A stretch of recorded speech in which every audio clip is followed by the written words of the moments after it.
जर ते व्यक्ती मनोरुग्ण आहे तर त्याला पछतावा कसा येऊ शकतो त्या ठिकाणी? आणि जर असं असेल तर मग त्यांचा बोलविता धनी कोण आहे? त्यांनी असं सांगितलं की ते मोर्चात नव्हते.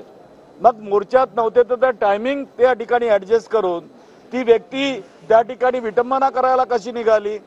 परंतु राईट टू रिप्लाय मध्ये आम्हाला त्या ठिकाणी बोलण्याची परवानगी देण्यात आली नाही, त्यामुळे आम्ही त्या ठिकाणी मांडू शकलो नाही. तर पहिला प्रश्न, ज्यांनी संविधान शिल्पाची तोडफोड केली, अपमान केला, त्याला लपवण्याचं वाचवण्याचं काम त्या ठिकाणी घडलं. दुसरी बाब, कोमिंग ऑपरेशनच्या संबंधी माझ्याकडे व्हिडिओ फुटेज आहेत, सीसीटीव्हीचे फुटेज आहेत. पोलीस त्या ठिकाणी कोमिंग ऑपरेशन करताय जबरदस्तीनं, मोडतोड करते, तोडफोड करते आहे, जबरीनं मारते आहे, परंतु त्याची सुद्धा पाठराखण त्या ठिकाणी करण्यात आली. त्या ठिकाणी जो पोलीस निरीक्षक अशोक घोरबांड आहे त्याची पार्श्वभूमी काय हे त्यांनी बघितली नाही. यापूर्वी त्याचा रेकॉर्ड काय की दलितांच्या विरुद्ध त्यांनी कशा पद्धतीने त्या ठिकाणी काम केलेलं आहे.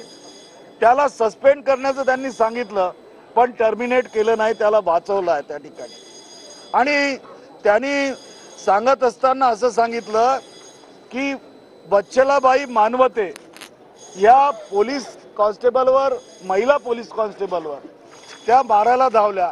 या सीसीटीव्ही फुटेज मध्ये 5 पुरुष पोलीस हे त्या महिलेला घेऊन जात असताना मारताना या ठिकाणी दिसतात. त्यांनी जर बोलायची परवानगी दिली असती तर मी हे त्यांना दिलं असतं, तर त्या संबंधी सुद्धा त्यांनी लपवण्याचा त्या ठिकाणी प्रयत्न केला. आणि ते काय म्हणतात की सोमनाथ व्यंकट सूर्यवंशी जो कायद्याचा विद्यार्थी होता, त्या विद्यार्थ्याची मेडिकल एक्झाम केली. त्या मेडिकल पीएम रिपोर्ट मध्ये, पोस्टमार्टम मध्ये त्या ठिकाणी मल्टिपल इंजुरीज दाखवलेल्या आहेत आणि ते सांगतात की त्या जुन्या इंजुरीज आहेत त्या ठिकाणी. आणि त्याला त्या शॉक आला त्या ठिकाणी. अत्यंत चुकीची माहिती सभागृहामध्ये आज माननीय मुख्यमंत्र्यांनी दिली आणि फसवणूक करण्याचा या ठिकाणी प्रयत्न केला. त्या पोलीस निरीक्षक अशोक घोरबांड यांच्यावर अॅट्रॉसिटीचा सुद्धा साधा गुन्हा लावण्यात नाही आलाय. आणि अशा पद्धतीनं या ठिकाणी पोलिसांना वाचवण्याचं आणि ज्यांनी संविधानाच्या शिल्पाची मोडतोड केली त्याला वाचवण्याचा प्रयत्न माननीय मुख्यमंत्र्यांनी केला, त्याचा मी या ठिकाणी निषेध करतो.